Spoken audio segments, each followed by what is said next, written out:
I'll give 2 sentences on this. I think network effects really raise the stakes for the competition authority. The competition authority has to be really vigilant in the first phase to make sure that it's competition on the merits, so whoever wins deserves to win. And then after they have won and they have this very large market share and we have effectively a monopoly, then of course the question is, when is the nascent competitor going to get traction to overthrow the monopoly? And this requires extreme vigilance by the authority to make sure that these nascent competitors are not squashed, because you will not see 50%, 50%, or 33, 33, 33. This is not a market structure we see when there are strong network effects. We see 99-1, and then it flips. So protecting the 1% entrant is extremely important. So I think it just raises the stakes for competition enforcement. Mm-hmm.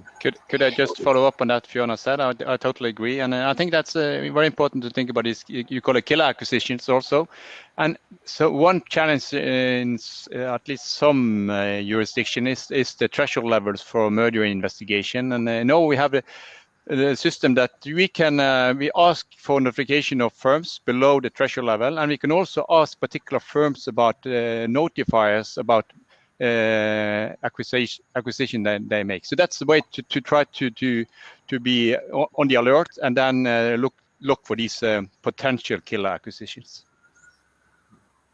Okay, more comments on this, or all the yes, competition authority? Yes, I'd like to comment a bit.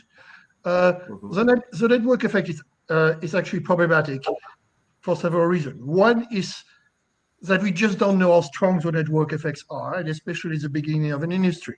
And there are industries that have very strong network effects, some that are. We're also not sure of how long network effects become very, very strong. For example, if you look at search, there is evidence that, even if a rival can have 10 billion search, having 2 billion more give you a significant advantage. But is it the case in logistics? And if you think about different platforms, there are different sources of advantages. One is search, the other one is logistic, the other one is straight person-to-person network externality, and so on. So those network externality are not a single animal. They're very different between platforms. Therefore, they evolve very differently along the life cycle of the industry. Okay. Now, the more difficult case is the one where they evolve very, very fast, because then you are in kind of tipping market type of territory. Again, having network effect doesn't mean that it has to tip, but it's going to tip more likely with network effects than others. And there's this unavoidable trade-off. As long as Fiona said, the competition is of the merit, you've got to give the pioneer an incentive to build up those networks and to be rewarded over a sufficient amount of time for that. But after that, when it comes essentially kind of to the next generation of innovation, we don't want that to be killed. I think probably the best approach, besides, of course, looking for anti-competitive practice, is to find ways of enforcing interoperability, either for free or for a fee. And sometimes you can do that as part of a remedy in an antitrust investigation. But given the technical difficulty of the things, I think this kind of interoperability outcomes might be better achieved through the new tools that we propose.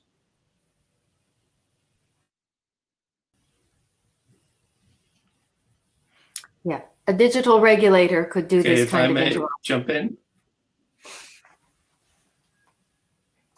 Well, yes, and actually, I think one of the nice things about the new tool is to precisely be able to allocate what should be the province of the regulator and what is the province of the competition authority. Would you like to comment? Yeah, thank you. No, I mean, network externalities are there, and for that reason, it might be most efficient to not intervene in markets where somebody has a 99% market share. At least temporarily, but it's very important that they are not allowed to leverage that market share to distort other markets.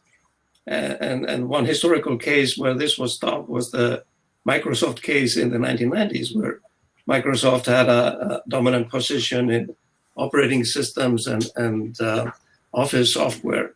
but was not allowed to leverage that into a dominant position in what was then much smaller than now, internet services and with Internet Explorer and all that. And I think we need to take similar steps with regards to Google and Facebook, etc. We can't allow them to leverage their dominant position in one field to distort competition in other fields. Mhm.